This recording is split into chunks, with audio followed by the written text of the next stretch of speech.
বাংলাদেশ সরকারের ২৫ কোটি বৃক্ষরোপণ কর্মসূচির সাথে সংহতি জানিয়ে সাতক্ষীরার শ্যামনগরে ১০ লক্ষ বীজ রোপণের উদ্বোধন করা হয়েছে।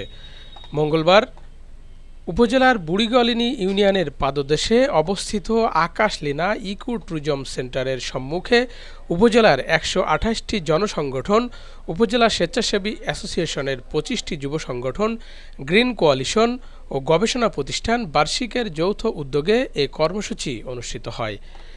আয়োজিত এ অনুষ্ঠানে জাতীয় কৃষি পদকপ্রাপ্ত কৃষানী অল্পনা রানী মিস্ত্রির সভাপতিত্বে বার্ষিকের আঞ্চলিক সমন্বয়কারী মোহাম্মদ শাহিন ইসলামের সঞ্চালনায় প্রধান অতিথি ছিলেন শ্যামনগর উপজেলা নির্বাহী অফিসার শামসুজ্জাহান কনক।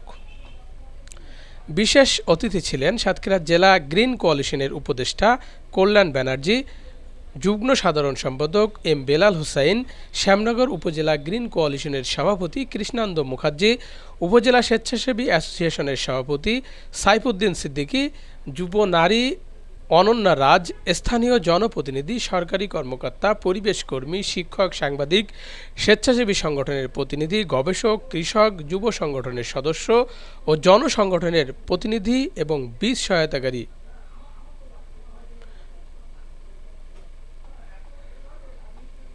অনুষ্ঠানে প্রধান অতিথি বলেন, মাননীয় প্রধানমন্ত্রীর ২৫ কোটি বৃক্ষরোপণের উদ্যোগের সাথে সংহতি জানিয়ে উপকূলীয় শ্যামনগরে ১০ লক্ষ বীজ রোপণের এই প্রচেষ্টা সত্যি প্রশংসনীয় এবং উপকূলের পরিবেশ, প্রাণ, প্রকৃতি ও জীববৈচিত্র্য সুরক্ষায় গুরুত্বপূর্ণ অবদান রাখবে। এই উদ্যোগের সাথে সংশ্লিষ্ট সকলকে সহযোগিতার আহ্বান জানান। এছাড়া তিনি কিছু স্থানীয় বীজ ও একটি বট গাছের চারা রোপণ করেন। এবং এখানে এসে আমার খুবই ভালো লাগছে যে বরণের যেই পদ্ধতিটা, এটা আমি আগে কখনো দেখিনি এবং এই জিনিসটা আমার কাছে খুবই সুন্দর লেগেছে। আর এত এত বীজ, বিভিন্ন প্রজাতির বীজ এখানে রয়েছে, সব হয়তো আমি চিনিও না।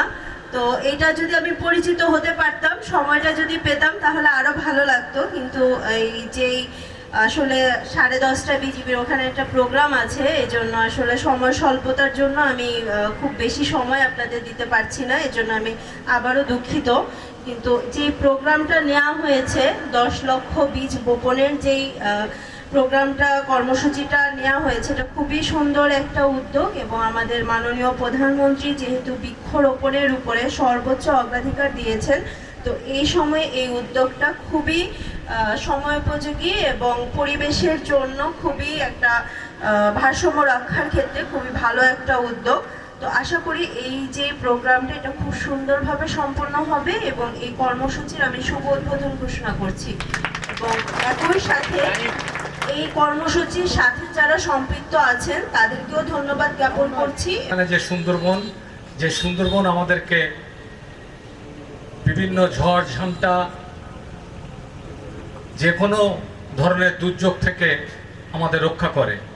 কিন্তু আমরা দীর্ঘদিন ধরে লক্ষ্য করছি যে সুন্দরবনের যে বীজ, সেই বীজগুলো আগে কি হতো, এটা একেবারে প্রাকৃতিক উপায়ে সুন্দরবনের গাছ বিভিন্ন জায়গায় এখানে জন্ম নিত।